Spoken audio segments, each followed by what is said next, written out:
Good afternoon, everyone. Good afternoon, Dr. Skinner. Good afternoon. So our group is doing the topic of early memory researchers. So my group consists of me, Rahis, Chin, Derek, Chok, and Sophie. Okay, so what I'm going to do is I'm going to introduce what memory is in a very brief way, very brief, so I won't take too much time. Okay. What is memory? So memory is the ability to process, store, retain, recall information or past experiences from anything or everything we do, since when we're young until however old you are. Next. So who are they? Some examples are Aristotle, Wilhelm Wundt, William James, Mary Whiton, Calkins, Hermann Ebbinghaus. So why did they do the research? One reason is they want to understand why the brain does what it does. So photographic memory, amnesia, short-term memory loss, memorizing, remembering, all these little things that we do every day that we don't really think to do it. So this is the reasons why they all done it for the reason. Yeah, next. So what was their goal? Their goal was to find a cure for all these little amnesia problems so that people in the future won't forget that easily. Because I have experienced a lot of people who, who are very sad because they cannot remember anything they have done with their parents or their family or any fun events they have done with people around them. So if they can solve this, then everyone will be good. So I'll pass the time to David Chan. Thank you, Marcus. So I'll be talking about Hermann Ebbinghaus. So he actually is a early researcher that focused on the history and philology at the universities of Bonn, Halle, and Berlin.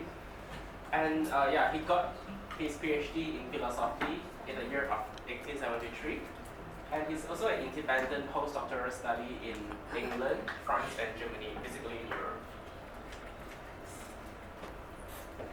So one of the contributions that he has contributed to the study is in the community of psychology, which is discovery, the forgetting curve. Second is spacing effect, and thirdly, the learning curve. So now this is an example that I retrieved from the study of Hermann Ebbinghaus. So he was the first person to study the forgetting behavior in an experimental scientific way. In his groundbreaking research, he studied on himself, memorization, forgetting of nonsense, three-letter words, for example, WAF, KAD, something like that. So as you can see, this is our retention in our mind. So at the very first, you can see our retention percent. This indicates on the y-axis. This is our percentage of retention. So this is exactly the point that we first see that thing. For example, if you open your textbook, you see that word cognition. That is the point where your retention is 100%. Then very obviously during the next week, you can see the retention rate obviously dropped to 40%, and then day by day, you will forget things. So you guys can ask what are the factors that we tend to forget things easily. It's because we don't do revision, or maybe we don't get enough sleep, insufficient sleep, and our lifestyle. It will lead to the factors that we don't remember things, even though it's tiny little things. Yeah, so next time we'll talk about Calkins. So I'll be talking about Mary Whiton Calkins from 1863 to 1950. So this is a picture of her. Calkins has an opportunity to study in Harvard University in Harvard with William James. And at that time, she is one of the best students of William James, but the Harvard refused to grant her a doctorate because she was a woman. And she is the first female president for American Psychological Association in 1905 and American Philosophical Association in 1980. And during all her career life, she has published 4 books and over 100 scholarly articles. So here are some of her contributions to psychology field. First one is the self-psychology, in which this self-psychology is to emphasize the self-experience. And the next one is the recency effect, which means that we tend to record the latest information. And the last one is the pair associate technique, which is a strategy in studying learning. So next. So this is the study of pair association of learning by Calkins. In this experiment, if we were to participate in this experiment, we will see a list like this. For example, they will pair the numbers and with 3 letters. And after several presentations, we will be shown a stimulus, for example, 8, and then we will respond it with the response item SCT.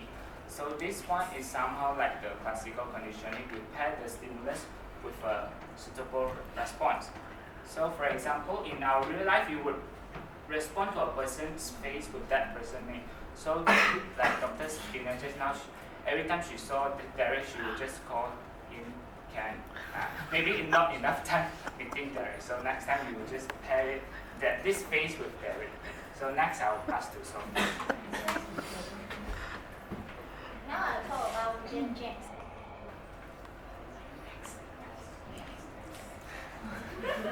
Okay, this is William James. Okay, he's right the principle of psychology in 1890, and he's famous because he helped to found psychology as a formal discipline, and he established the school of functionalism in psychology. And he also greatly advancing the movement of pragmatism in philosophy. We also can call he as father of American psychology because he's most influential philosopher in United States. Okay, what he contributed?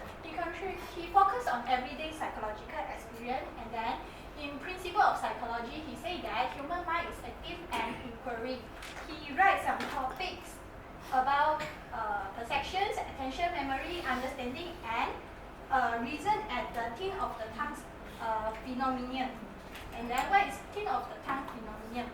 Actually, this is the feeling like you're aware that you know some things, but you being confident that, oh, I know this thing, and then but you want to say the information, you feel like, hey, what is that? Later I will give an example about tip of the tongue. Okay, tip of the tongue, something like this. The person asked the seller how much for just for the tip of the tongue.